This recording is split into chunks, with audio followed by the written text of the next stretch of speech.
The icy moonlight filtered through the small window of the adobe house and fell on me. A bone-piercing chill instantly enveloped me, and I snapped my eyes open as suffocating despair swept through my whole body. The familiar scene, the familiar sight, instantly shattered my composure. Hadn't I been beaten to death with clubs in the chaotic revenge battle of my previous life?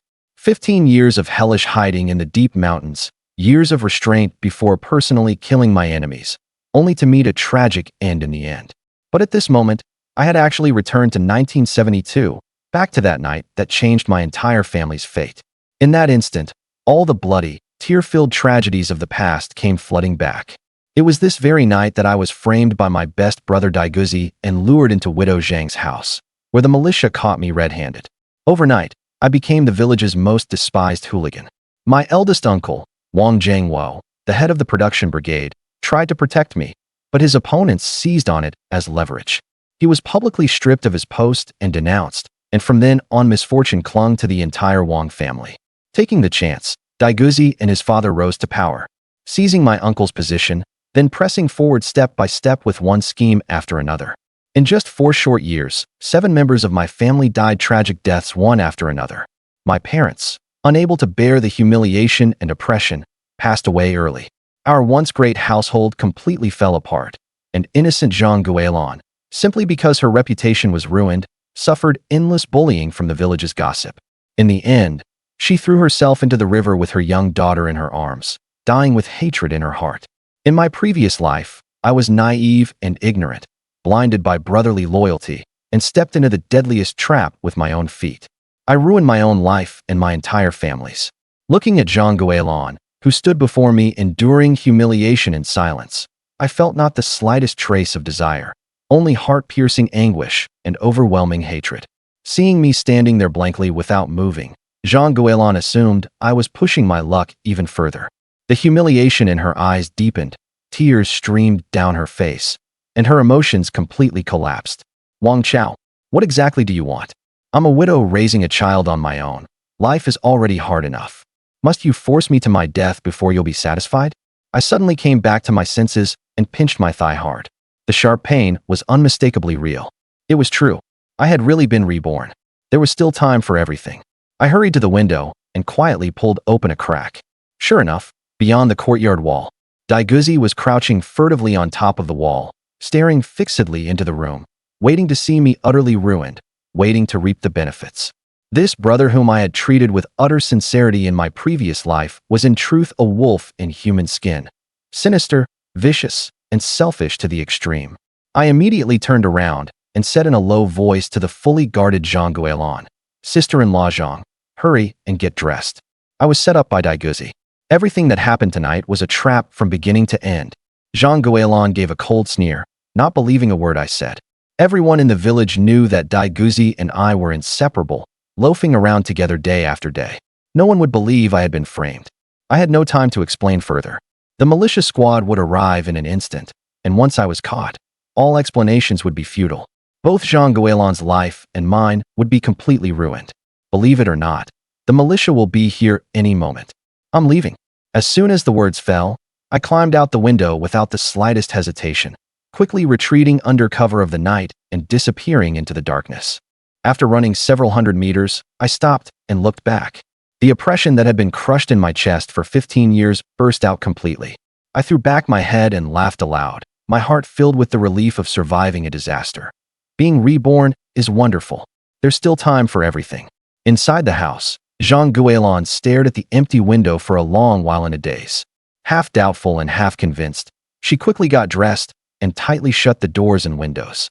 Sure enough, in less than 5 minutes, hurried footsteps and the sound of the door being kicked suddenly rang out. With a loud bang, the courtyard gate and the house door were kicked open one after another. The militia captain led a group of team members into the house. The 2-year-old girl was startled awake by the huge noise and burst into tears. "Zhang Guilin, someone saw Wang Chao climb into your courtyard with their own eyes. Where is he?" The militia captain questioned her sternly, his gaze sweeping across the entire room. Zhang Guilin forcibly suppressed the panic in her heart, held her daughter tightly, and responded calmly. "Captain, I am a widow and orphan living alone, resting behind closed doors late at night. I have never seen Wang Chao. You must not spread rumors recklessly and ruin the reputation of my daughter and me." The militia immediately began rummaging through boxes and cabinets, searching the whole room, the corners, and the woodpile, but found nothing. Dai Guzi, who had rushed over, looked at the empty room, and his face instantly darkened. All his scheming had completely come to nothing, and his eyes were full of unwillingness and astonishment. Seeing Zhang Guolan's reddened eyes, the frightened, crying child, and recalling how she had always been well-behaved and lived chastely, the militia captain immediately dismissed his suspicions and turned to leave with his men. The moment the main door closed, Zhang Guolan's tightly tense body completely gave way, and her back was already soaked in cold sweat. She finally became convinced that every word Wang Chao had said was true, and that she had narrowly escaped a catastrophe that would have destroyed her family and herself. By the haystack at the threshing ground behind the village, I quietly kept myself hidden, clearly watching the militia squad withdraw, and also seeing clearly Dai Guzi's ugly appearance as he still unwillingly peered over the wall. The tragic scenes from my previous life surged through my heart once more. I clenched both fists tightly, my nails digging deep into my palms until they drew blood. Heaven has eyes and granted me rebirth. In this life, I will not only protect my whole family and loved ones, freeing them from suffering and ensuring they have no worries about food and clothing, but I will also make Dai Guzi and his father repay blood with blood for all the sins they committed in my previous life. As the night grew deeper, I suppressed the violence and hatred filling my heart and quietly made my way home by moonlight. On the threshold at the entrance, my eldest uncle Wang Zhengwo and my father Wang Jianbing were squatting on the ground smoking pipe tobacco and chatting in low voices. In the dim, flickering glow of the tobacco, looking at the familiar faces of my two loved ones, my nose suddenly stung with emotion. The scenes of how they had suffered terribly and died full of bitterness in my previous life were still vivid before my eyes. I suppressed the surging emotions and spoke softly, "Dad, uncle." My eldest uncle looked up at me sidelong, his tone teasing. "Second one, you're back pretty early today. Did the sun rise in the west?" In everyone's eyes, I was just the idle hooligan of the Beishuan production team, wandering around all day and never coming home before late at night. No one would have expected me to suddenly settle down. I walked up with a smile, my tone sincere. "Uncle, Dad, from now on I won't wander around aimlessly anymore. I'll stay home with you every day." My father raised his hand and scolded me with a laugh. "Get lost, stop flapping your gums, and hurry back inside to sleep." "Dad, uncle, just wait. In the future I'll make big money and buy you Zhonghua cigarettes and Matai liquor, as much as you want." I made the promise with complete confidence. My uncle laughed when he heard it, taking it as nothing more than casual bragging. "Just work steadily and earn work points first, stay out of trouble, and don't slack off, and we'll already be thanking our lucky stars." Zhonghua and Matai indeed, what big talk.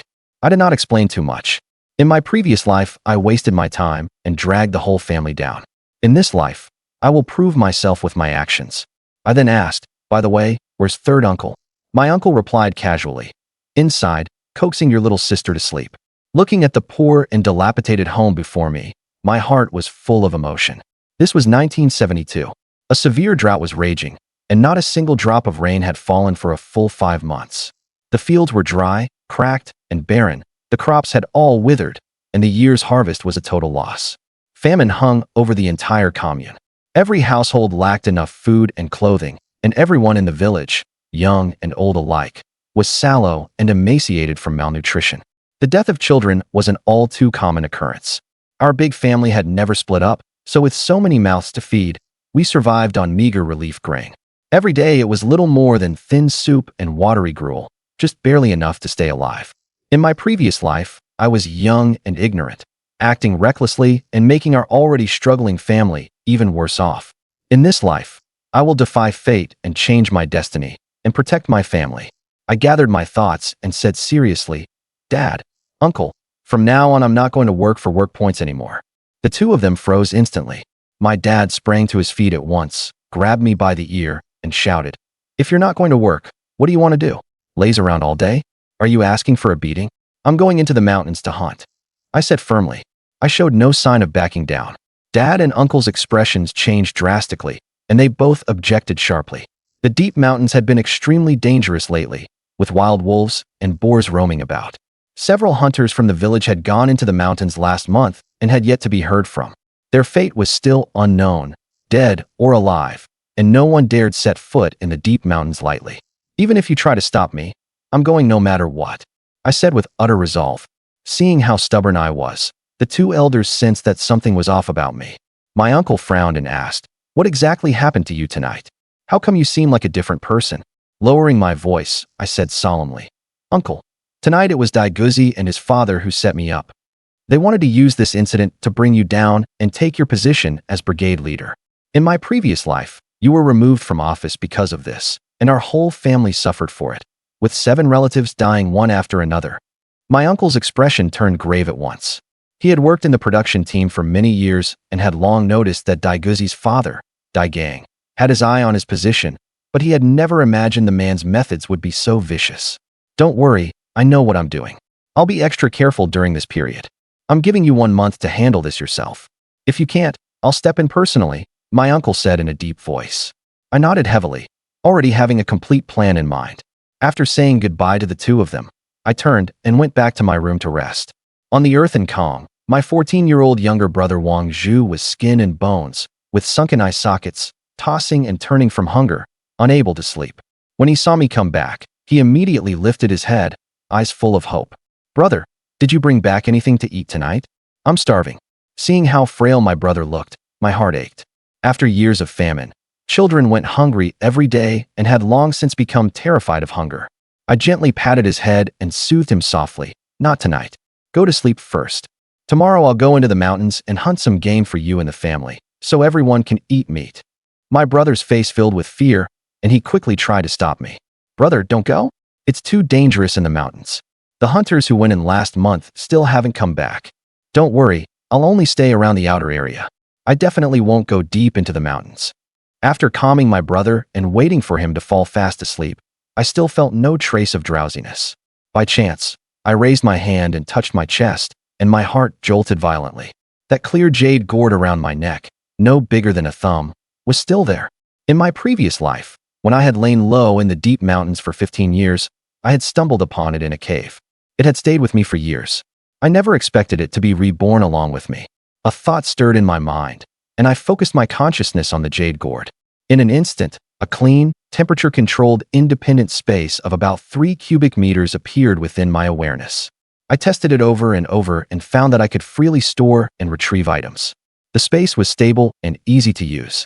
A heaven-sent opportunity. With the support of this gourd space, I finally had real confidence. At that moment, a sharp glint shone in my eyes.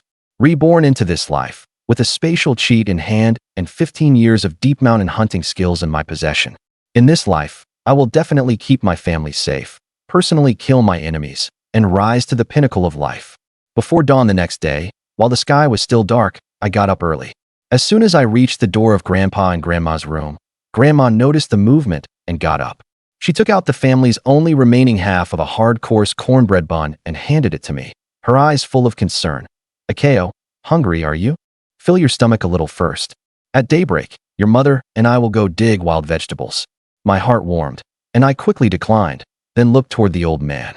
I said with a smile, "Grandpa, I want to go into the mountains to hunt. Could you lend me your Mauser 98K? The old man didn't even think before sternly refusing. "No? The mountains are dangerous. You're not allowed to go. If you want meat, at daybreak I'll take you to the reed marsh to hunt wild ducks." I knew very well what the old man was thinking. He was afraid something would happen to me. I stopped insisting. In my previous life, I had spent 15 years struggling through the deep mountains, and my hunting skills had long since reached perfection. Whether I had a firearm or not made little difference to me. I turned around, picked up the wood-chopping machete in the yard, quietly slipped out, and headed straight for the outer edges of the deep mountains. I skillfully gathered leeches for bait, carved a 2-meter-long sharpened wooden spear for self-defense, and tucked away a handful of pebbles. With 7 years of hidden weapon training to back me up, within 30 meters, I never missed. As the sky began to lighten, I officially entered the mountains. Relying on my years of wilderness experience, I could tell prey tracks at a glance and quickly set vine traps in the places where pheasants and rabbits appeared. I had just finished setting the traps when cooing bird calls came from overhead. I looked up and saw a plump turtle dove perched on a branch. I raised my hand and flicked out a pebble, the movement crisp and clean, striking the turtle dove squarely in the head. The bird dropped at once. I stored the prey in the gourd space and continued weaving through the forest, hunting nonstop all the way. By noon, I had already harvested plenty, 3 pheasants and 7 turtle doves stored in the space. Hunger gnawed unbearably at my stomach, so I casually ate some wild fruit to stave it off and found a sheltered, safe spot to rest and recover. An hour later, I returned to collect the traps, and my haul doubled again.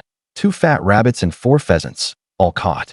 In a single trip into the mountains, I brought down a total of 7 pheasants, 2 wild rabbits, and 7 turtle doves, enough for the whole family, young and old, to have a good meat meal and satisfy the craving built up over the years.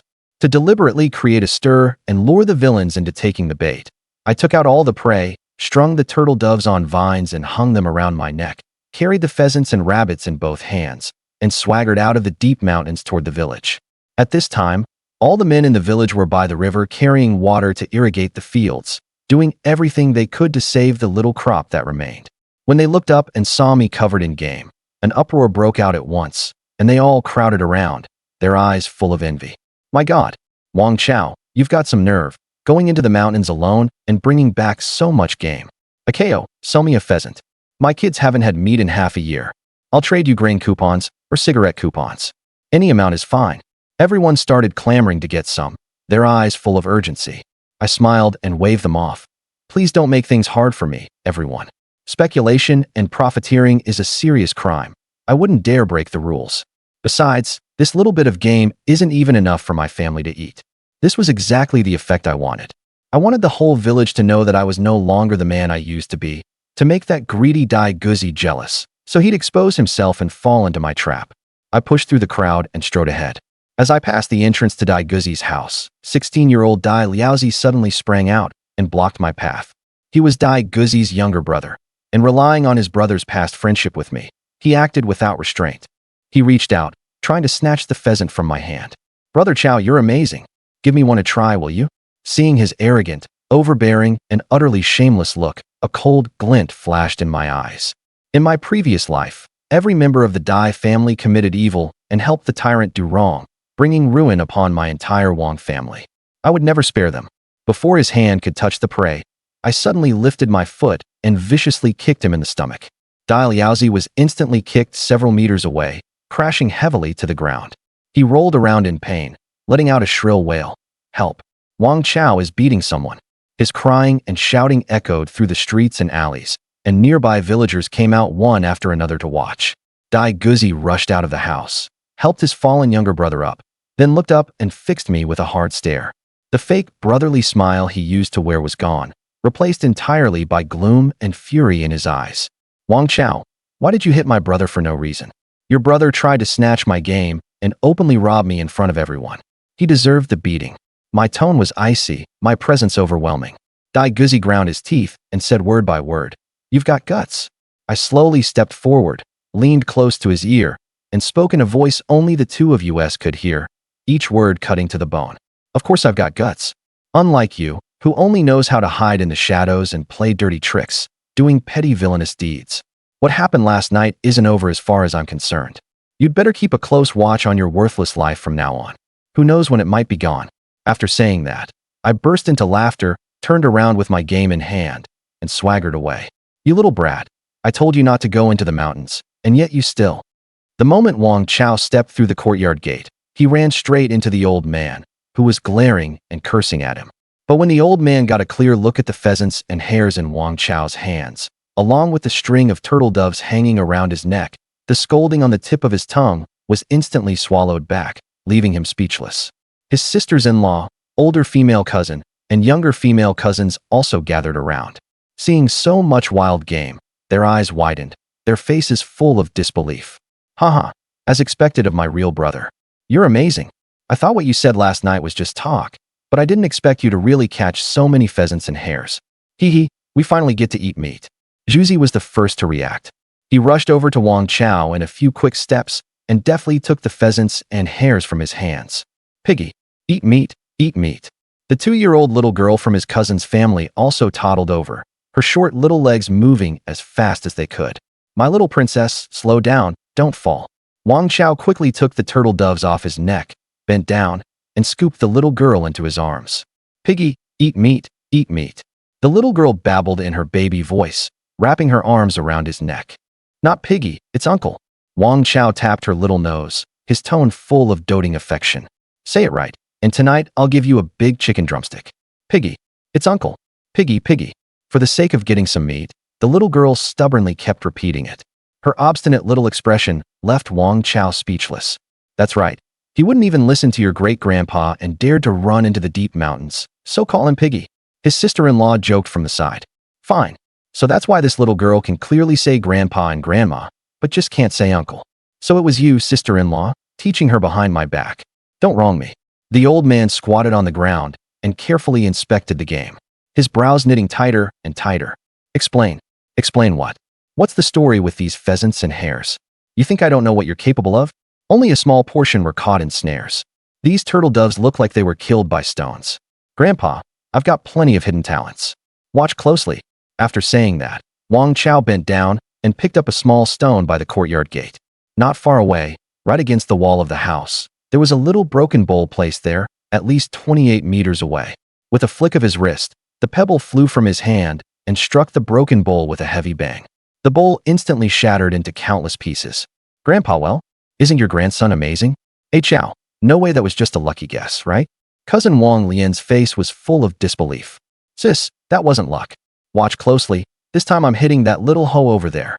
Wang Chao picked up another pebble, raised his hand, and flicked it out. With a crisp clang, the stone struck the hoe solidly. This. Everyone in the courtyard was stunned, their faces full of disbelief, but the fact right before their eyes left them speechless. Grandson, when did you learn that skill? There was a hint of surprise in the old master's tone. I learned it a long time ago. I just wanted to slack off before and didn't want to show it. All right, go boil some water first and clean all this game. So much of it, and you're planning to eat it all? His sister-in-law said with some heartache. Yes, all of it. Our family hasn't had any meat for half a year. Tonight we're going to eat our fill. Isn't that too extravagant? Just stew these turtle doves. Take the pheasants and hares to the black market in town, and you can trade them for some coarse grain. Listen to your sister-in-law. Who wastes things the way you do? The old master chimed in from the side. If we're eating, then we're eating to our heart's content. I caught all of this, so listen to me. We're eating it all. Sigh fine then. The old master let out a helpless sigh. Yay, yay, yay, we can eat our fill of meat. The younger girl cousins from third uncle's family and eldest uncle's family got so excited when they heard this that they clapped and jumped up. Hey Chao, the steamed cornbread is already ready. You didn't even eat lunch, so if you're hungry, have some first to tide yourself over. No need. Eldest uncle and the others should be back soon. We'll wait until everyone's here and have dinner together. I'm going to take a bath first. I stink of sweat. Many hands make light work. In just half an hour, all the turtle doves and pheasants had been cleaned and plucked, and the old master had skinned the 2 hares as well, with the rabbit pelts hung up to dry nearby. These 2 rabbit pelts don't have any bullet holes, and the whole hides are in good condition. If you take them to the purchasing station in town, they can sell for 2 yuan. You should know that a monthly wage at a state-run work unit now is only about 25 to 30, and 2 yuan can still buy quite a lot of things at the supply and marketing cooperative. When the setting sun died, the village rode a warm yellow. Wang Jiangwo and his 2 brothers, together with their cousin, came back from work carrying water buckets on shoulder poles, and had barely reached their own doorway when they ran into the mothers carrying baskets of wild greens. Why does it smell so good? That's the smell of stewing meat. The few of them instinctively looked toward their own courtyard. That rich aroma of meat was drifting out from inside the wall. Could what those people said be true? Did A Chao really catch pheasants and hares? That little brat must have stepped in dog shit for luck today. And you 3 are still laughing. The old lady suddenly darkened her face and glared at her 3 sons, but inside she was worried sick. If anything had happened to him up in the mountains, let's see how you'd cry then. As soon as she finished speaking, the old lady strode quickly into the courtyard with her basket, and everyone hurried after her. The moment they pushed open the brushwood gate, a chaotic mess of chicken feathers all over the ground leapt into view. The old master was reclining in a bamboo chair, leisurely smoking his pipe tobacco. This is way too much. How many pheasants would you have to catch to get this many feathers? Dad, why are you the only one here? Where are the youngsters? The old master blew out a smoke ring and flicked his eyes toward the kitchen. The youngsters are all in the kitchen circling around the stove, each one staring at the meat and drooling. Hurry up and wash up and eat. If you're any later, those little ones probably won't be able to wait any longer. When they returned to the courtyard again, there was already a big basin of meat on each of the 2 tables. Several younger brothers and sisters were already gathered around the small table. The youngest niece, her face so thin it was only the size of a palm and her hair as dry and yellow as withered autumn grass, was sitting on a little stool at that moment, her tiny nose twitching again and again. His eyes were fixed on the meat in the basin, his little hand gripping the chopsticks tightly. Wang Chao looked at the basin full of meat and couldn't help frowning. Chao, this. Isn't this too extravagant? If it were dried into jerky, it could get us through at least a week of famine. Wang Jinbing nodded along, his tone full of heartache. Yeah, even a double-income family in Suzhou City wouldn't dare eat like this during the new year, right? What a waste. Wang Chao looked at his younger brothers and sisters who were swallowing their saliva, and his heart ached as he said, Dad, Uncle, third uncle, look at the younger ones. Each and every one of them is so skinny they'd be blown over by the wind, and their hair is as yellow as dried straw. This famine has been going on for more than half a year. Forget eating their fill. Even the last bit of oil in their bellies has been scraped clean. Bang! The old man suddenly slammed his pipe on the table and glared angrily at his three sons. You three bastards, asking for a beating, are you? The Wang Chao brothers trembled in fright and quickly lowered their heads. The children are so hungry they're swaying on their feet, and you're here feeling sorry for the meat? And you call yourselves fathers. Akeo is right. The children's health is what matters most. You don't have the ability to get meat for your own children, but my grandson does, and you're still standing here whining about it? If you don't want to eat, then go back to your rooms and sleep. The three brothers were scolded until their faces turned red. They really didn't have the ability to let their wives and children eat meat, so they didn't dare make another sound. Wang Chao smiled and tried to smooth things over. He turned around, picked the biggest drumstick from the basin, and placed it in the little girl's bowl. Uncle's little princess, here, have a big chicken drumstick. The little girl looked at the chicken drumstick in her bowl, and her eyes lit up at once. Mumbling unclearly, she said, Thank you, Piggy. After saying that, she grabbed the drumstick and stuffed it into her mouth, slurping from the heat, but unwilling to let go. It's Uncle, not Piggy. Have your mother teach you to say it tonight, got it? The little girl nodded hard while chewing the meat. Okay, Piggy. The courtyard instantly burst into laughter. Stop staring and eat. For a moment, the only sounds left in the courtyard were the clatter of bowls and chopsticks and the children's satisfied chewing. Seeing this scene, Wang Chao felt an unprecedented sense of satisfaction. Being able to let his family eat meat made everything worth it, no matter how dangerous it was to go into the mountains. Bang, bang, bang.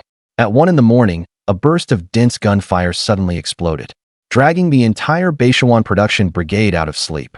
Then came the clang, clang, clang of people striking copper gongs, mixed with the gunshots, along with the heart-rending wails of children jolted awake in fright. The wild boars are in the village. Wang Chao had just opened his eyes when the gate to his courtyard was pounded violently. Captain, something terrible has happened.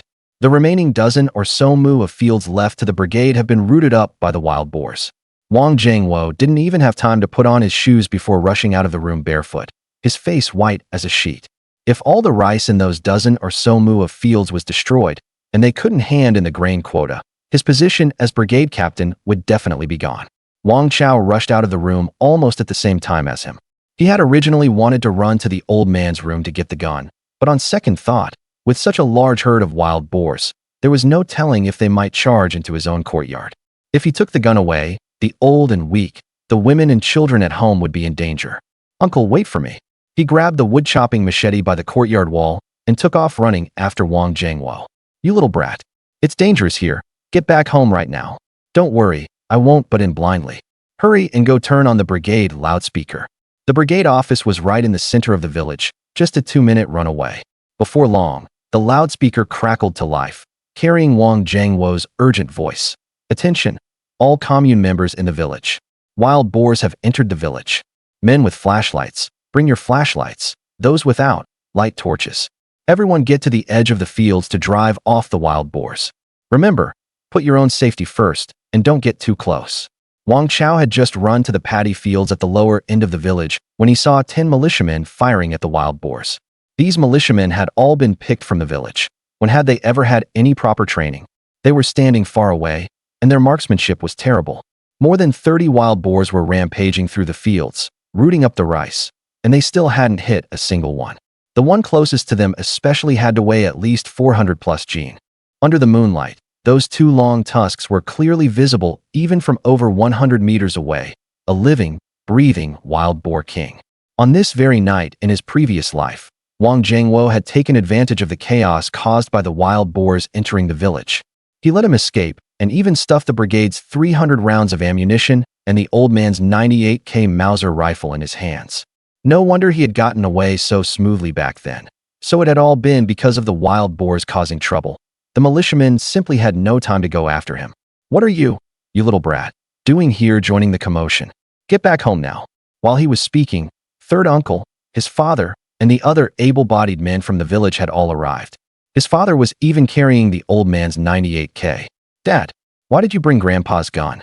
What if other wild boars charge into our yard? There are only the elderly, women, and children left at home. I've got things covered here. So hurry and take the gun back to stand guard." Hearing this, Dad and third uncle immediately felt a pang of fear.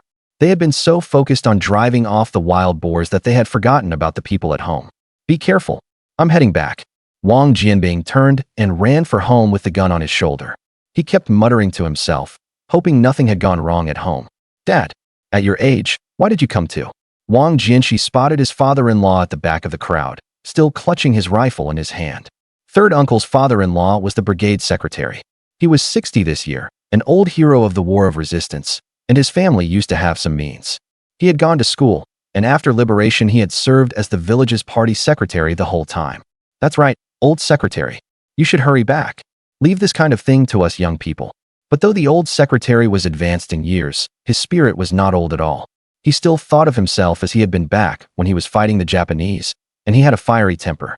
"Get lost. I'm not so old that I can't even chase off wild boars." With that, he raised his hunting rifle, took aim at the wild boar king, and fired.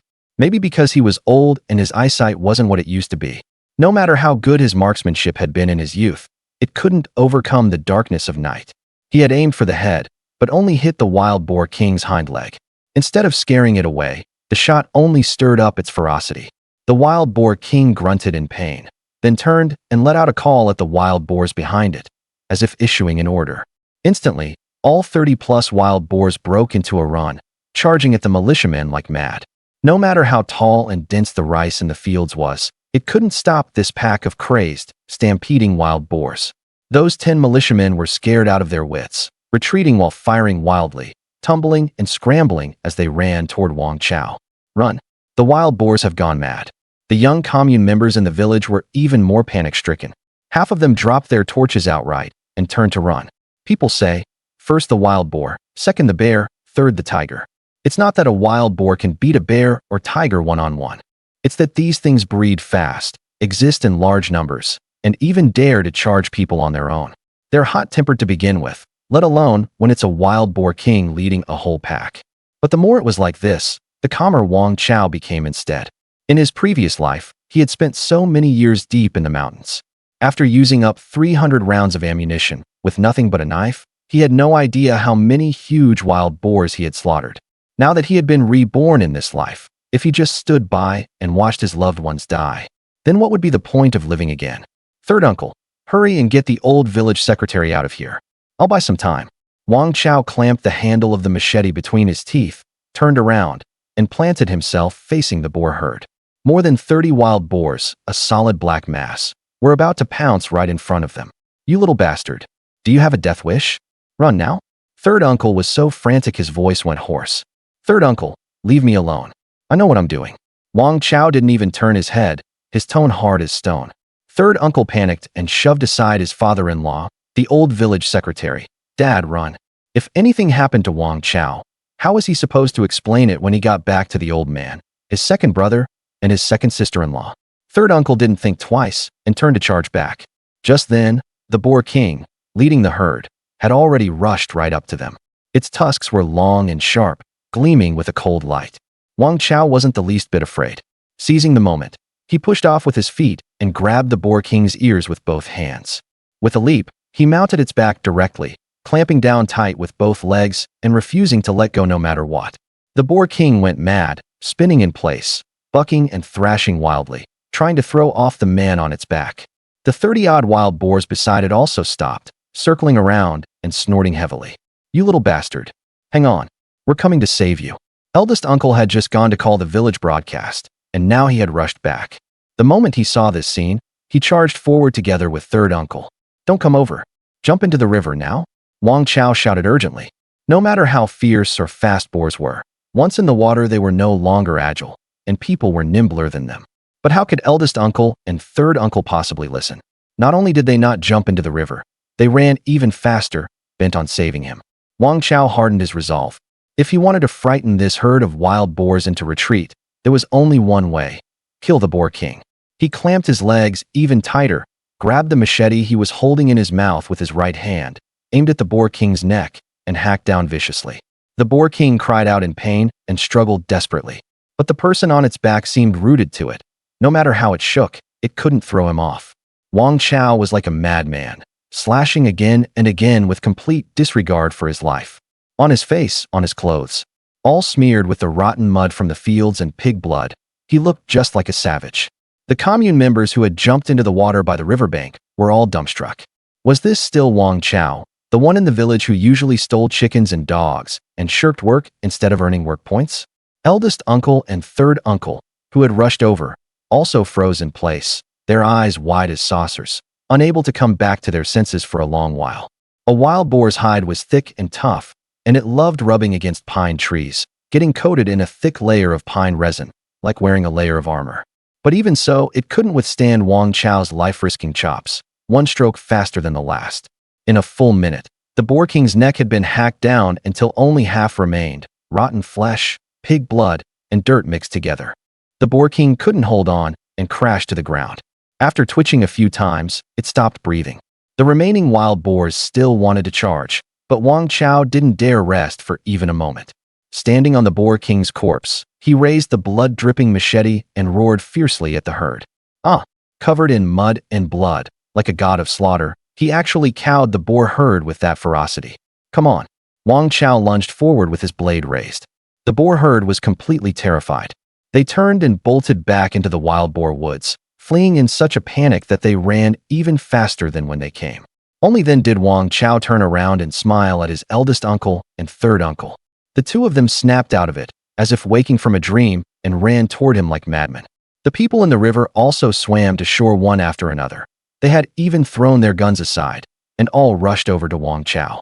One man, one blade, slaughtered the boar king and scared off more than 30 wild boars. Even in the movies shown in 49 City, they wouldn't dare film it like that. This wild boar wasn't a domestic pig. Not fat, but it still weighed over 400 gene. It was as big as a young calf, lying there in the rice field, making everyone gulp. You little brat, are you okay? Eldest uncle and third uncle reached out and felt all over his body. Wang Chao was covered head to toe in blood and mud, so they couldn't tell where he was hurt at all. Hee, I'm fine, just tired. And you can still laugh. Who told you to show off like that? Eldest uncle grabbed his ear, both angry and distressed as he scolded him. Eldest uncle, we're outside. Save me some face. In a few years, I'm going to marry a wife. I'll deal with you when we get back. Wang Zhangwo glared at him, then turned and instructed everyone. The wild boars have been driven off. Carry this boar king to the river and wash it clean, then move it to the threshing ground. It's hot out. Boil water tonight to scald off the hair, and tomorrow morning we'll divide the meat. For the past half year or so, everyone had been living on relief grain. Even getting a full meal was hard, let alone a bite of meat. Such a huge wild boar, even if Wang Chao had risked his life to kill it, was still collective property. He could only get half of it. The rest, with each household getting about 2 gene or so, would be enough to satisfy their craving. We get to eat meat. Come on, carry it back. Everyone cheered as they all pitched in to lift the boar king. In the river, everyone washed the wild boar, while the old party secretary stood smiling on the bank and called out loudly. What's wrong with all of you? Don't you have any sense? The wild boar is clean now, but our great hero still isn't. Hurry up and help him wash too. Ha ha ha. That's right. Great hero, we'll wash you for you. No, I'll wash myself. Uncle, you shameless old man. Where are you touching? Wang Chao could feel hands all over his body, touching everywhere. He struggled with all his might, but it was all in vain. Ha ha ha. Kid, you've got something there, pretty big too. Early the next morning, the threshing ground was ringed with layer upon layer of people, their eyes glued to that 400-plus gene boar king. Good heavens. Look at this pig. It's as big as a young calf. Its tusks are even bigger than knives. Just looking at it is terrifying. You think that's terrifying? Let me tell you, what What happened last night was scarier than the war movie shown in 49 City. More than 30 wild boars, a whole black mass of them, charging at people with red eyes. Anyone else would have had their legs go weak and pissed their pants from fright. But Wang Chao just wouldn't run. Guess what happened next? Hurry up and tell us. We only heard that he killed this boar, but we don't know how he killed it. I'm telling you, he clenched the chopping knife in his teeth and charged straight at the boar king. He grabbed one ear, and with a whoosh he climbed right onto its back. What a sight! So majestic, so domineering. The boar king went crazy, bucking, thrashing, and slamming about. He was like he'd grown onto the boar's back. No matter what, he just wouldn't come down. That reckless ferocity of his made everyone who saw it tremble. The chopping knife in his hand came down blow after blow, whistling through the air. Blood and mud mixed together, and from head to toe there wasn't a single clean spot on him. He looked exactly like a killing god rolled out of blood and mud. Just him alone. One battered chopping knife. And he actually hacked a boar king that seemed almost demonically powerful to death. Then he stood on top of the boar king, let out a huge roar, jumped down, and was ready to fight the whole boar herd to the death. As a result, the remaining 30-odd wild boars were scared out of their wits and fled into the deep mountains with their tails tucked. I've lived most of my life and only ever heard of Wu Song slaying the tiger in books. But Wu Song fought a tiger, while Wang Chao fought a whole herd of wild boars alone with a single blade, and even rode the boar king barehanded. Even fiercer than Wu Song, tougher, more fearless. This isn't that usual unserious loafer. This is our brigade's fierce Zhang Fei, a living Yuchi, the kind of man who dares snatch lives back from the king of hell. From now on, who would still dare say a bad word about Wang Chao? Who has that nerve? Who has that strength? Who has that guts? Just from this one deed, Wang Chao has established his authority in our village. He's now a truly formidable figure. The people nearby listened and nodded repeatedly, swallowing hard and sighing again and again. Once the boar king was processed, there were 420 jin of clean meat, and half of it was allotted to Wang Chao's family. Some were happy, some were jealous, as Dai Gang watched Wang Jianxi and Wang Chao, uncle and nephew, each carrying 100 jin of meat on their shoulders. He said sarcastically, "Old party secretary, so many of us went tonight. Why does Wang Chao alone get half the meat? Isn't that a bit unfair? Besides, this wild boar belongs to the collective. If it's to be divided, it should be split evenly."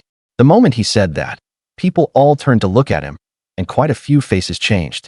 "Dai Gang, you old bastard, say that again." Wang Chao set down the pork on his shoulder and cursed at Dai Gang, showing no respect at all for his position as deputy production team leader. "I'm saying this wild boar belongs to the collective, so why does your family get more?" "The collective? When the herd of wild boars went mad tonight, why didn't you say you were one of the collective then? When everyone else was running away, why didn't you step up and risk your life for the collective?" Dai Gang was so choked up he couldn't say a word. With the boar king's long tusks, my third uncle and the old party secretary were almost gored. I alone mounted its back with a knife and hacked it to death blow by blow. Where were you? Weren't you so scared you ran to the other side of the river? Ha ha ha. A burst of laughter broke out around them, and Dai Gang's face went white, then red. Even the old party secretary has no objections, so stop yapping, you deputy team leader, or I'll deal with you like a wild boar. Dai Gang, that's enough. Without him, your family wouldn't even get those 2 jin. If you keep talking nonsense, I'll deal with it as disrupting the collective. The old party secretary couldn't listen anymore, and then said to everyone, "Wang Chao traded his life for this pork. What's wrong with giving him a bigger share? Do any of you have objections?" "No. Even when going into the mountains to hunt, if someone bags large game, the rule is to hand over half to the team. Who could object to that?" "Exactly. Being able to get 2 jin of meat, we're already very grateful to Wang Chao. Without him risking his life to hack this boar king to death, we wouldn't even get to see a single boar hair." Seeing the old party secretary angry, everyone quickly said they had no objections. Wang Chao saw Dai Gang making such a fuss, and if that man were allowed to take those 2 jin of meat home, he was afraid he'd make himself sick holding it in. "Old party secretary, uncle, let me make this clear today. If you give Dai Gang 2 jin of meat today, you've all seen what I'm capable of. Starting tomorrow, I won't earn work points with the team anymore. I'll go into the mountains to hunt, and even if I bring down a wild boar, I won't leave it for the team. I'll give it directly to the commune. The village can forget about eating even 1 jin of my meat." "Wang Chao, what gives you the right? I'm still the village's deputy team leader. What gives me the right? The fact that I can hunt large game. Not convinced." Wang Chao looked at Dai Gang and his son with contempt, then said to Dai Guzi, I've cursed your father like this already. And you really can keep your cool. You followed behind me for so many years for nothing. If anyone dared curse my dad, my uncle, or my other uncle, I'd have rushed up and beaten him to death long ago. Useless trash, coward. You. Dai Guzi was so furious he was about to rush up and fight him, but was grabbed by Dai Gang. Wang Chao could kill a 400-plus gene boar king. Even 4 Dai Guzis together wouldn't be a match for him. This father and son have completely lost face today, and in front of the whole village no less. You little brat, stop talking and hurry up and carry the meat back. Wang Zhangwo, who was in the middle of dividing up the meat, walked over. He really was afraid that his hot-tempered nephew would beat up the vice team leader and his son right then and there. Wang Chao might be a troublemaker, but he was genuinely good to his family and quick-witted too. People like that were not easy to offend. Once offended, it would become a fight to the death, which was why Dai Gang and his son had set him up in the first place, so he would never be able to recover. After that, dealing with Wang Zhangwo, the brigade leader, would be much easier. Dai Gang, just look at the mess this has become. The old party secretary looked at Dai Gang with a faintly gloating smile on his face. That kid Wang Chao has made it clear. If any meat is allotted to your family, then the next time he bags big game, he'll send it straight to the commune. If it really comes to that, there'd be nothing we could do. So what do you think we should do? That. Secretary, you can't put it like that. Dai Gang panicked, his voice rising unconsciously. That wild boar belongs to our village collective. Why shouldn't my family get a share? That just doesn't make sense. As soon as the villagers heard this, they immediately erupted. Wang Chao slaughtered a wild boar king weighing over 400 gene with a single hatchet. Everyone had seen that skill with their own eyes. If meat is given to Dai Gang today, there's no telling Wang Chao might really start sending his game to the commune from now on. If that happens, the whole village will be the one to suffer. Vice team leader. Someone shouted at the top of their lungs. You caused this trouble. We can't let all of us end up with no meat to eat in the future just because of you alone. Exactly. For a time, voices of agreement rose one after another across the threshing ground. Looking at the furious villagers, Dai Gang's heart pounded with unease. If he insisted on those 2 gene of meat today, he would definitely provoke public outrage, and his position as vice team leader would probably be gone. Humph. You disgraceful thing. Why aren't you leaving yet? Dai Gang glared at Dai Guzi and stormed off in a huff. The father and son left the threshing ground looking unwilling and furious. After this uproar, everyone in the village knew that the 2 biggest hoodlums in the village had become sworn enemies from then on. Just yesterday, the whole family had enjoyed a hearty meat meal. Wild chicken and wild rabbit were tasty, but they didn't have much fat. Although the wild boar King Wang Chao slaughtered was rather lean, it still had quite a lot of fat, and even the lard rendered from it would amount to several gene.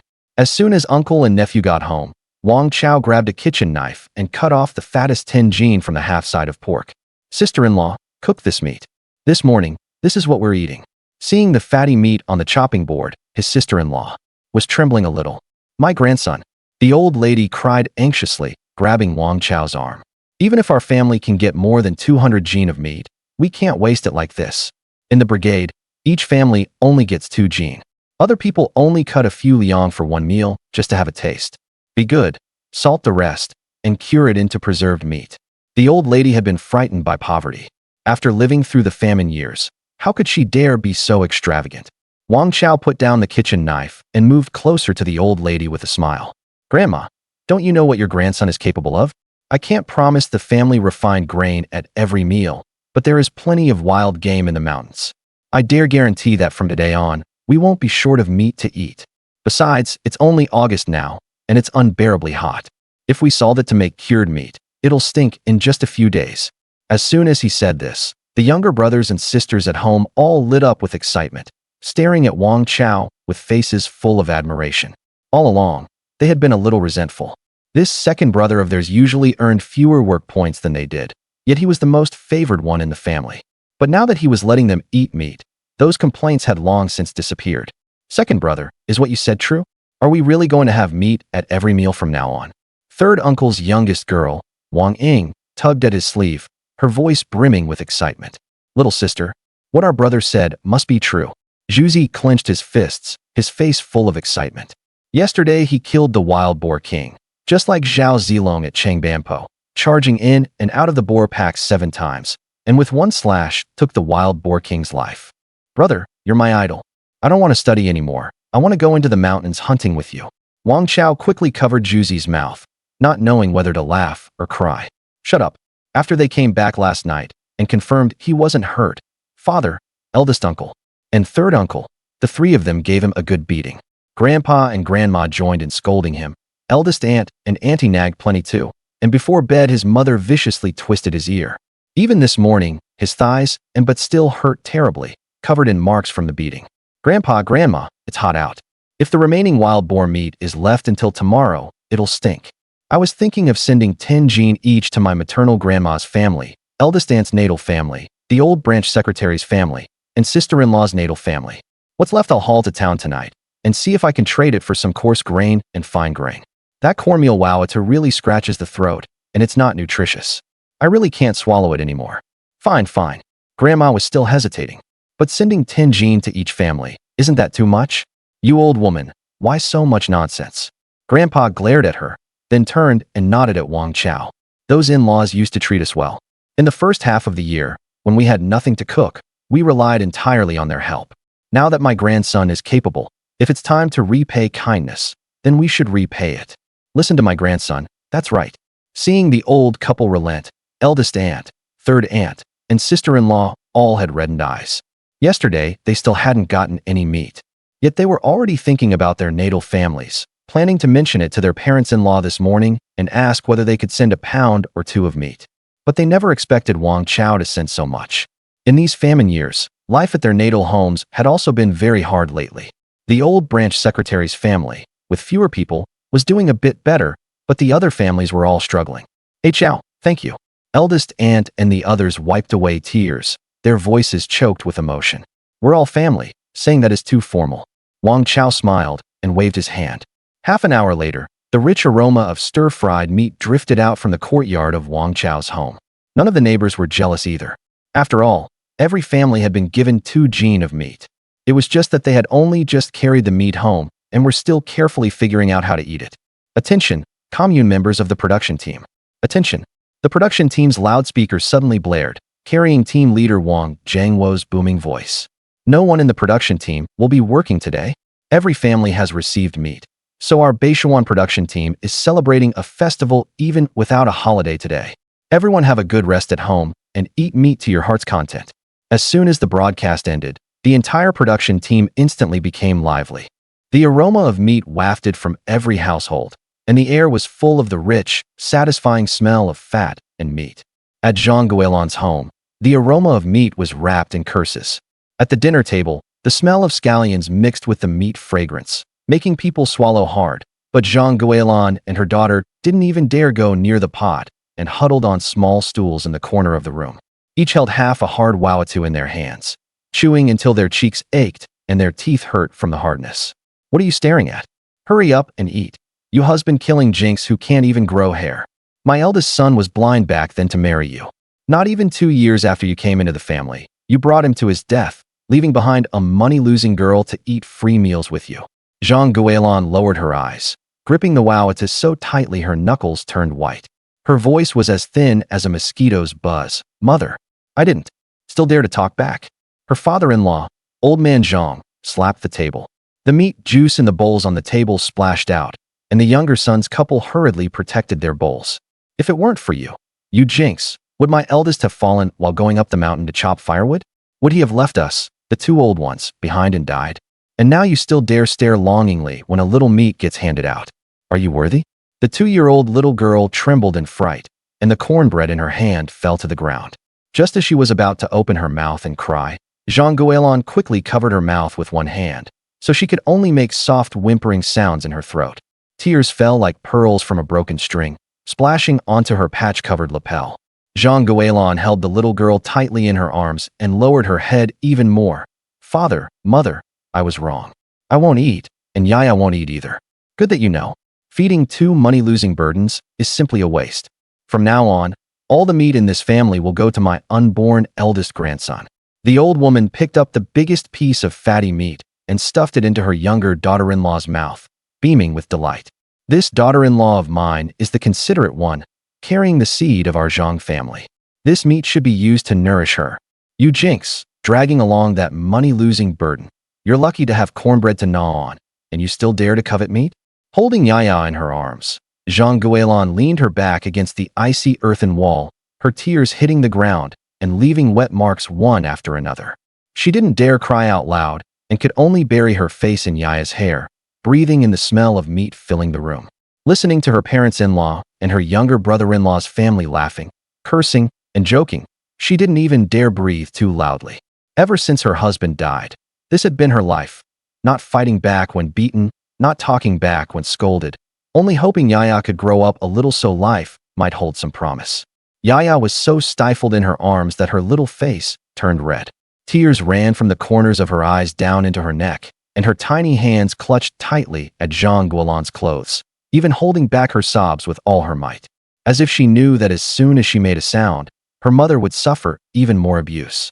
The aroma of meat in the bowl gradually faded, and only then did Zhang Guilin finally dare raise her head and see her younger brother-in-law smear the last bit of meat gravy onto his cornbread.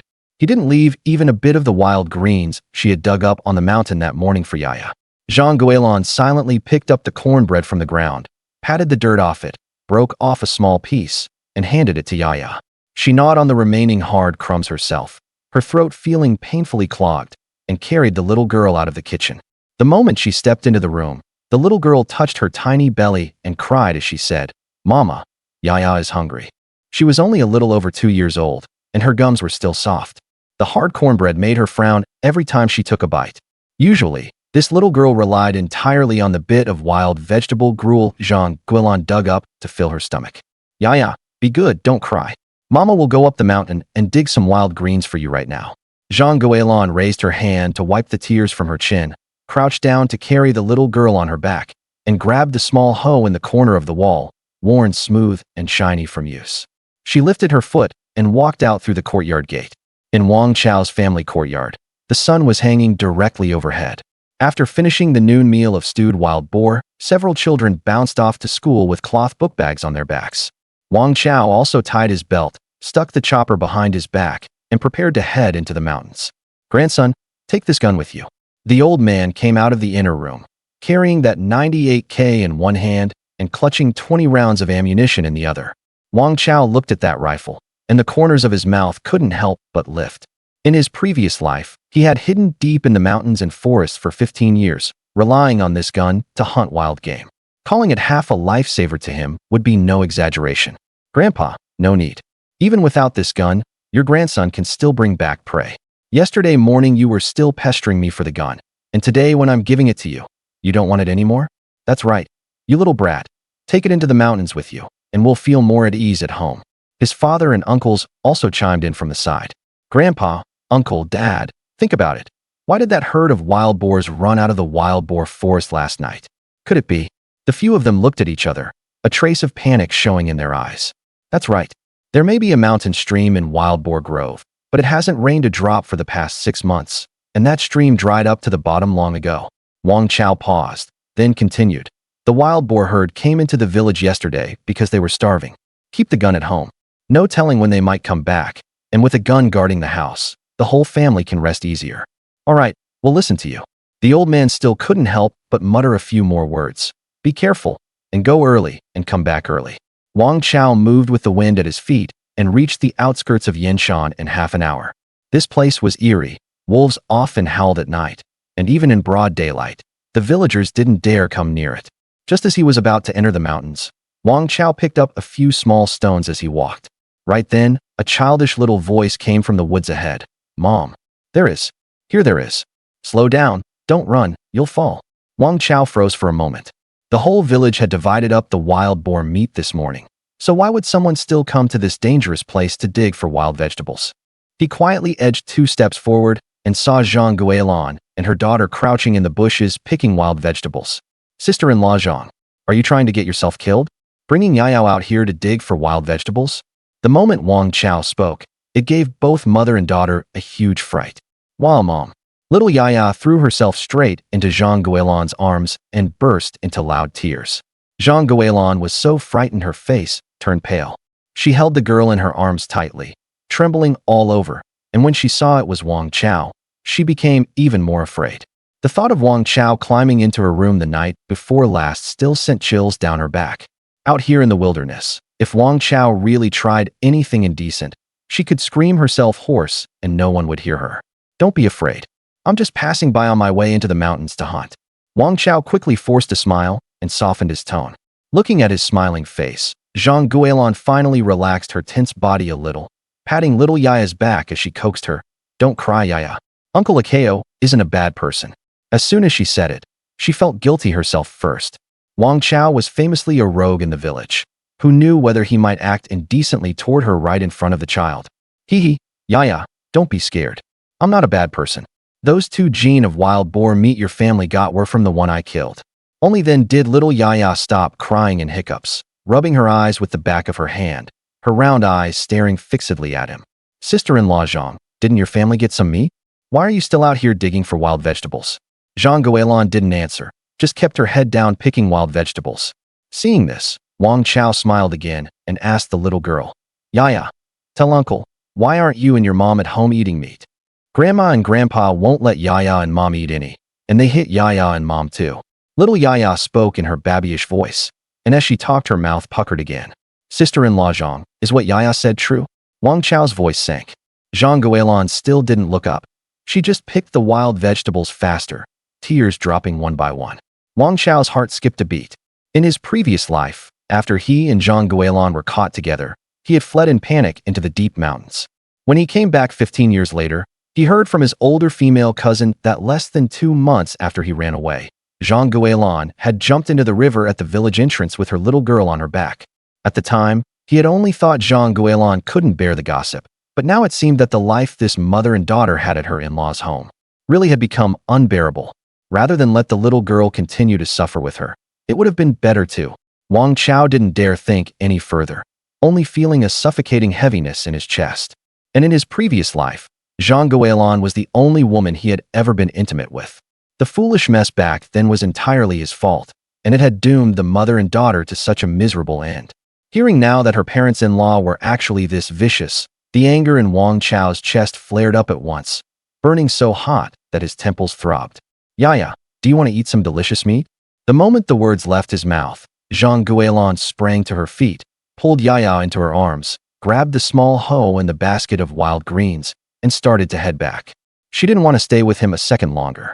Sister-in-law Zhang, wait a moment. Wang Chao hurriedly reached out and grabbed her arm. I really don't mean anything else.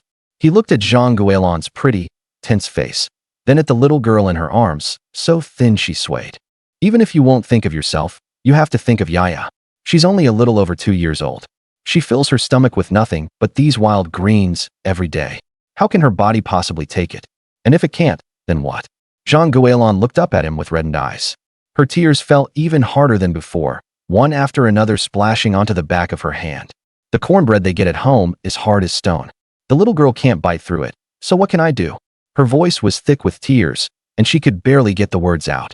Out of the whole family, the mother and daughter were given only half a piece of cornbread. If they didn't eat wild greens, were they supposed to just watch Yaya go hungry? If it weren't for the fact that there are a lot of wild greens here, she wouldn't have had to risk her life. Coming to a place like this, like a wolf's den.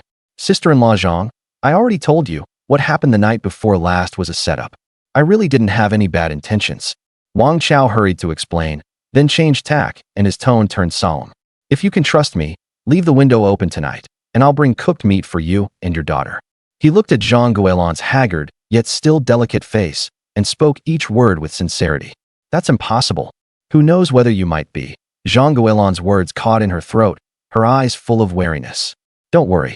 If I wanted to force myself on you, I'd have done it right here in these woods. There'd be no need to wait until tonight. Wang Chao cut her off, his gaze falling on little Yaya's gaunt face. Look at Yaya. She's so skinny she's nothing but skin and bones. Don't you want her to have something good to eat and build herself up a little? Trust me this once. Zhang Guilin lowered her head and looked at the daughter in her arms. Little Yaya was staring at her with moist eyes, and her little mouth unconsciously pursed. This morning, the smell of meat had drifted through the whole village, but the two of them alone hadn't gotten any. It didn't matter if she herself went hungry, but Yaya was at the age of growing, and she hadn't had even a trace of meat in her mouth. It truly broke her heart. After hesitating for a long time, She finally bit her lip and gave a slight nod. In these famine years, if it meant the little girl could eat some meat, then even if she had to give herself to him for one night, it would be worth it. This basket of wild greens is enough for you and your daughter to tide yourselves over at noon. Seeing that she had relented, Wang Chao finally smiled, then quickly urged her on. Hurry back. Wolves roam around this area even in the daytime. It's too dangerous. Tonight, I guarantee that you and your daughter will eat your fill of meat. Zhang Guilin said nothing, only gave a low in response, hugged Yaya, and hurried down the mountain. It was only after watching the mother and daughter disappear at the end of the woods that Wang Chao turned around and strode toward the deep mountains. At night, he was going to the black market to trade for grain. He knew the black market in town like the back of his hand, but unfortunately it was too small in scale and he simply couldn't get much grain there, so he could only go to Suzhou City. Getting to Suzhou City on foot alone would take 2 hours. A round trip was no easy feat, but fortunately he had the gourd space to store things, so on this trip into the mountains, he had made up his mind to hunt and kill another wild boar.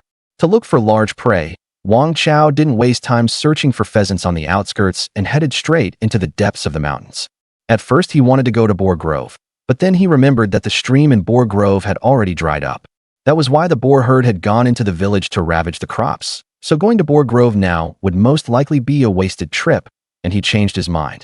He chose the route he had taken in his previous life when he fled into the deep mountains. He remembered it clearly. As long as he kept walking forward for about 2 hours, he would find a small stream. Even in times of drought, this stream had never run dry. Where there was water, there were usually wild boars or other large prey. Waiting here to hunt was far better than wandering blindly through the forest. Along the way, when he saw places dense with rabbit droppings, he casually set 2 snares. He also found a pheasant nest. Although he startled the pheasants away, he picked up 12 pheasant eggs. There were no paths in the deep mountains to begin with, so he had to rely entirely on the firewood chopper in his hand to hack through weeds and small trees. He forcibly carved out a path. It took him a full 2.5 hours to reach that little stream. In the end, he was still more than an hour too late. The banks were covered with traces of wild boars rooting around.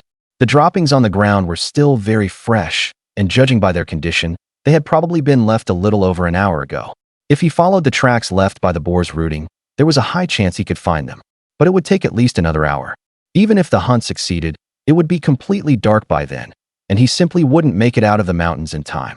If he ran into a wolf pack in the mountains at night, with no safe place to shelter, and with nothing in his hand but a firewood chopper, even with 15 years of deep mountain survival experience, it would be hard to stay alive. Since he couldn't catch up with the boars, Wang Chao simply chose the route the prey had to take to come to the stream. He climbed a big tree and waited in ambush. He waited for 3 whole hours. As the sun gradually slanted westward, let alone large prey, not even a single rabbit showed up. It would still take 2 more hours to get back, so he had to leave the mountains before dark. Just as Wang Chao was thinking he would return empty-handed today and was about to jump down from the tree, the corner of his eye suddenly caught sight of a group of roe deer 50 meters away, ambling slowly this way. Counting them, there were actually 8. The lead buck was large, weighing over 80 gene. Behind it followed 3 does, one of which looked pregnant, and the other 4 were fawns that had been born not long ago.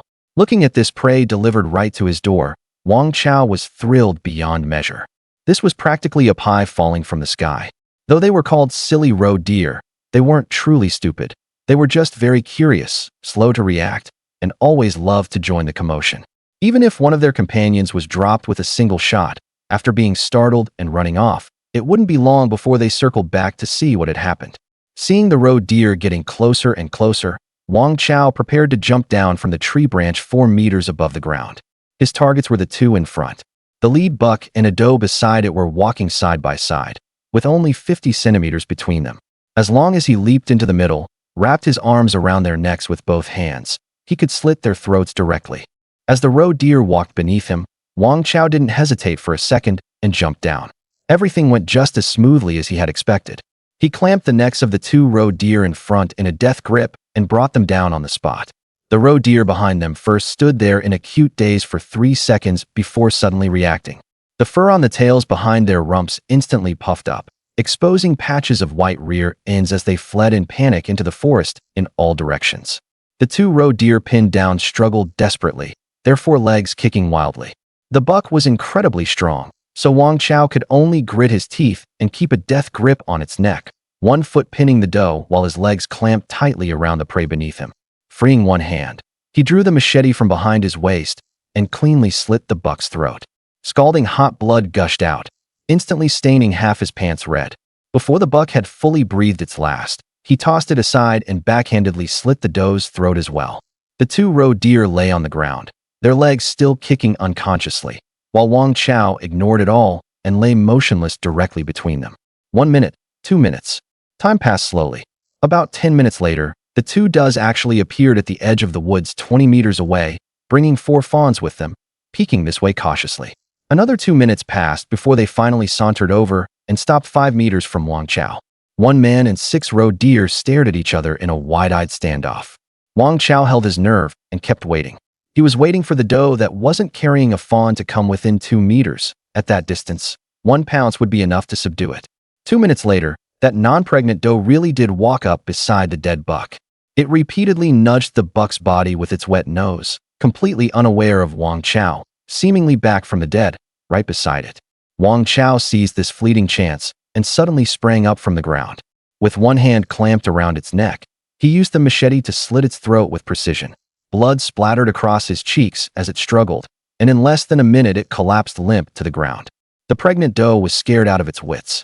With a sharp cry, it fled headlong into the depths of the forest with the 4 little fawns, never looking back. Wang Chao looked at the 3 roe deer on the ground, his face blooming with delight. Together, the 3 weighed a full 150 jin. Roe deer meat was far more valuable than wild boar meat. At the black market, it would fetch a good price at the very least. But before he could enjoy his joy for long, a series of low wolf howls suddenly came from deep in the mountains. It sounded like the pack had at least more than 20 wolves. This is bad. Wang Chao's heart skipped a beat, and in an instant he fell from the clouds of joy back into reality. So caught up in his excitement, he had forgotten he was still deep in the mountains. With so much blood spilled from the 3 roe deer in the silent old-growth forest, the bloody scent in the air had drawn the nearby wolf pack over. He didn't dare delay for even a moment. Even though the blood from the last roe deer hadn't finished draining, he immediately stored all 3 roe deer into the gourd space. Then he grabbed the machete and quickly chopped down a tree trunk as thick as a wrist. In just a few strokes, he shaved it into a sharp wooden spear and gripped it in his hand as a temporary weapon for self-defense. After finishing all this, he turned and sprinted madly in the direction he had come from. When he returned to the place where he had set the snares earlier, both snares had actually caught something. 2 wild rabbits had their hind legs cinched tight by the snares and were kicking futilely. Each one looked to weigh at least 3 jin. He casually tossed the wild rabbits into the gourd space as well, not daring to stop in the slightest, and continued stumbling his way out of the mountains. The wolf howls behind him gradually faded along with his footsteps. The sky grew darker and darker, and the light in the forest was gradually swallowed by dusk. Wang Chao didn't dare stop for even a moment. Running and walking by turns, it took him a full hour and a half before he finally caught sight of the outline beyond the mountains. Only when his feet stepped onto the familiar mountain path did his taut nerves relax slightly. When he reached the roadside, he collapsed straight onto the ground there, gasping for breath, and only after more than 10 minutes did he slowly start walking back toward the village. Good grief, Chao. You actually got a roe deer today? You're really something. As soon as Wang Chao reached the entrance to the village, he took the smallest female roe deer out of the gourd space, hoisted it onto his shoulder, and walked into the village. With 12 pheasant eggs tucked in his pocket and 2 rabbits hanging from his belt, swinging back and forth as he walked, he was deliberately showing off. This year there'd been a drought, and all the corn in the fields had dried up and drooped their heads, basically a total crop failure. Among those working for the production team, each family only sent one person. The women at home, aside from digging wild vegetables during the day, were bored out of their minds the rest of the time and loved gathering together at night to chat about everyday matters. Exactly, Annie Zhang, I just got lucky today. You all are chatting here. Have you had dinner yet? We have. If not for that big wild boar you got last night, how could we have gotten even a taste of meat? Life's practically like celebrating the new year. Chao, this roe deer looks like it must weigh 50 jin, right? By the rules, shouldn't half of it go to the production team? Auntie Li's voice suddenly rang out from the crowd. There was an unwritten old rule in the village. Whoever went into the mountains and caught game weighing over 50 jin had to give half to the production team. Auntie Li, Could it be that Uncle Lee hasn't smacked you in a long time, and your eyes have gone so dry there's not even any tears left? Wang Chao didn't give her the slightest bit of courtesy. This Auntie Lee was Dai Guzi's aunt by marriage, and besides, this roe deer would weigh 40 jin at most. Anyone with eyes could tell at a glance. Ha ha ha. The aunties and grannies around them couldn't help bursting into laughter. You. Auntie Lee's face flushed red, then white. So embarrassed, she had no face left to stay and turned around and left. Hey Chao, did you really fall out with that Dai Guzi? Weren't you two inseparable before? What exactly happened? That kid's full of bad tricks, a proper petty villain. Auntie Zhang, you all keep chatting. I'm heading back first. Wang Chao brushed them off with a couple of perfunctory words. His goal had been achieved. By tomorrow morning at the latest, Dai Guzi would know he'd caught a roe deer. Once he brought back game another 2 times, that kid definitely wouldn't be able to hold himself back from going into the mountains to hunt. Auntie Zhang and the others watched Wang Chao walk off with the roe deer on his shoulder, then huddled together again and started whispering and gossiping. Grandpa, Grandma, I'm back. The moment Wang Chao entered the courtyard, he tossed the roe deer off his shoulder onto the ground and shouted toward the house. Grandpa, Grandma, eldest uncle, second uncle, my second brother is back. Hearing the commotion, his cousin Aang ran out of the house and shouted into the house again. Everyone inside came pouring out all at once. You little brat. It's pitch dark already, and only now you're back? You had your grandparents worried sick. See if I don't whip you. Wang Jianbing said as he undid his belt. Just moments ago, the whole family had been in a panic getting ready to head into the mountains to look for him. Second son. Enough. Isn't A Chao back safe and sound? The old man quickly stopped him. Dad, you just keep spoiling this little brat. Yesterday he dared risk his life against the wild boar king. And today he's only coming back in the dead of night. If this keeps up, sooner or later something's going to happen. Wang Jianbing said angrily. Grandson, your father is right. Next time don't come back this late. We were all worried out of our minds. Grandma held Wang Chao's hand. Her eyes still red-rimmed. Got it, Grandma. Grandpa, clean these 2 rabbits. Wang Chao untied the rabbits from his belt and handed them over. Wow. Brother, you caught rabbits again. We get to eat meat again tomorrow. Seeing the rabbits, his younger brothers and sisters immediately burst with joy. Even though there were still over 100 jin of wild boar meat at home that had to be hauled overnight to the black market for money and grain, not a bit of it could be kept. Look how little ambition you lot have. Don't go around saying you're my younger brothers and sisters when you're out there. I feel embarrassed just hearing it. Wang Chao deliberately scolded them with a stern face. All right. Quit showing off. We know you're capable. Wang Jianqi rolled his eyes at him, but the corners of his mouth couldn't help turning up. So what if he shows off? In the whole village, you could count on your fingers the people who can hunt rabbits. Dad, Uncle, you two aren't much better either. 2 rabbits got you this excited. Look at what's by the door. No ambition. Everyone looked in the direction Wang Chao was pointing. The whole family froze for a moment, then hurried over to take a look. Grandpa, is this a roe deer? This is a roe deer. 3 years ago, Uncle Zhang from our village shot one, and I've seen it before. Dad, Uncle, third uncle, you 3 brothers hurry up and dress this roe deer. Cut off 1 leg, then slice 2 jin of wild boar meat and cook them together. I'll take them away later. The rest our whole family will eat tomorrow. Wang Chao instructed. Once this roe deer is dressed, it'll be at least 30 jin of meat. You little brat, even the landlords in the old days wouldn't dare be this wasteful. And why are you cooking so much meat to take away? Third uncle couldn't help asking. What's 30 jin of meat? I brought it back for you to taste. And I never said I only got this one today. What? You mean you hunted 2 roe deer today? When I say you have no ambition, you don't like hearing it. Not 2, but 3. The biggest buck weighs over 80 jin, and another one is around 50 jin. I've hidden them at the entrance of the village. I'll take them along later when I go to the black market. What, 3? And the biggest one is over 80 jin? Those words left the whole family dumbstruck. Well, stunned, aren't you? There's a reason I came back so late. In the future, if I come back late from the mountains or don't come back, you don't need to worry. Hurry up and deal with this roe deer. This. If my grandson tells you to do it, then do it. Why so much nonsense? The 3 of you combined don't have brains as good as A Chao's. And you don't even think about where A Chao's skills came from? The meat must be taken to honor his master. From now on, whatever A Chao does, none of you interfere. If we listen to you, the family wouldn't even get to eat meat scraps. With one shout from the old man, his 3 sons were left speechless. Exactly. Wang Chao secretly rejoiced, not expecting the old man to hand him such a ready-made excuse. Hurry and go wash up, eat, and rest a bit. Later, when you go to the town's black market, have your older brother go with you. Leave early and come back early. Grandpa, I can go by myself. And besides, the black market at the town commune is too small to trade for grain. Here's what I'm thinking. There's more than 200 jin of meat in total, and I want to take it to the black market in 49 city to trade.